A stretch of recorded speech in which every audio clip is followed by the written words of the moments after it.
உங்களுக்கு நற்பலன்கள் மிகுதியா இருக்கு இந்த காலகட்டத்துல. பயன்படுத்திக்கோங்க.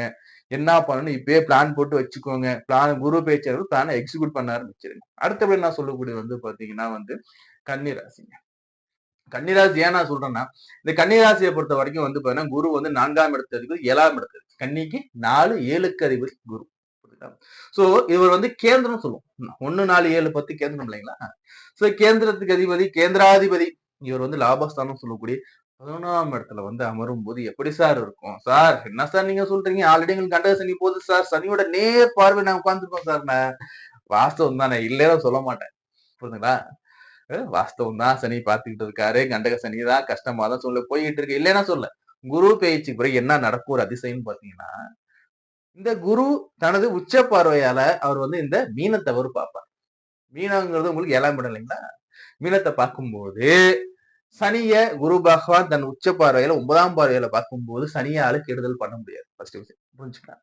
அடுத்தபடி என்னன்னா, ஒரு கெட்டவன் நல்லவன் வீட்டுல போய் உட்கார்ந்து கெடுதல் பண்றதுங்கிறது அந்த அளவு முடியாது. கெட்டவன் கெட்டவன் வீட்டுல உட்காந்து கெடுதல் பண்றதுக்கும், கெட்டவன் நல்லவன் வீட்டுல உட்காந்து கெடுதல் பண்றதுக்கும் வித்தியாசம் இருக்கு. சோ இந்த வகையில எடுத்து பார்க்கும்போது, ஆல்ரெடி சனி பகவான் குருவோட வீட்டுல இருக்கும்போது சனியால கெடுக்க முடியாது. ஃபர்ஸ்ட் விஷயம். புரியுதுங்களா? சோ இதுல வந்து இருக்க மிச்சத்தையும் வந்து குரு வந்து பார்க்கும்போது மொத்தமா டோட்டலா டேமேஜ் ஆயிரும். இன்னொரு மிக முக்கியமான விஷயம் சொல்றேன் பாருங்க. குரு பகவான் மீனராசியை பார்க்கும்போது தன்னுடைய வீடு இல்லைங்களா? ஒரு கிரகம் தன்னுடைய வீட்டை தானே பார்க்குமோ அந்த வீடுங்கிறது பன்மடங்கா வலுப்பெறும் ஜாதக ஐதீகம். புரியுதா? அப்போ முழுக்க முழுக்க சுபத்துவமா அந்த மீன வீடு மாறி நிக்கிற இந்த காலகட்டத்துல இந்த சனியால ஒண்ணும் பண்ண முடியாது. பட் எப்படி இருக்குன்னா ஒரு 5ல இருந்து 10% இடையூறுகள் இருக்கும். இல்லைன்னு சொல்ல முடியாது. 5ல இருந்து 10 நம்மளுடைய கர்ம வினையை பொறுத்து இந்த பலன். அதுல சொல்லிடுறோம்ப்பா. நம்மளுடைய கர்ம வினை எப்படி இருக்கு? பேஸ்ட் ஆன் நம்ம பூர்வ புண்ணியஸ்தானம் எப்படி இருக்கு? அதே மாதிரி முற்பிறவியில போன நம்ம எப்படி நம்ம வந்து கர்ம வினை கொண்டு வந்திருக்கோங்கிறத பொறுத்தும் இருக்கும். புரியுதுங்களா? சரி. இதுல வந்து இவர் வந்து உச்சமாகிறார். 11ஆம் இடத்துல அபிலாசைகளை பூர்த்தி செய்யக்கூடிய இடத்துல உட்கார்றார்.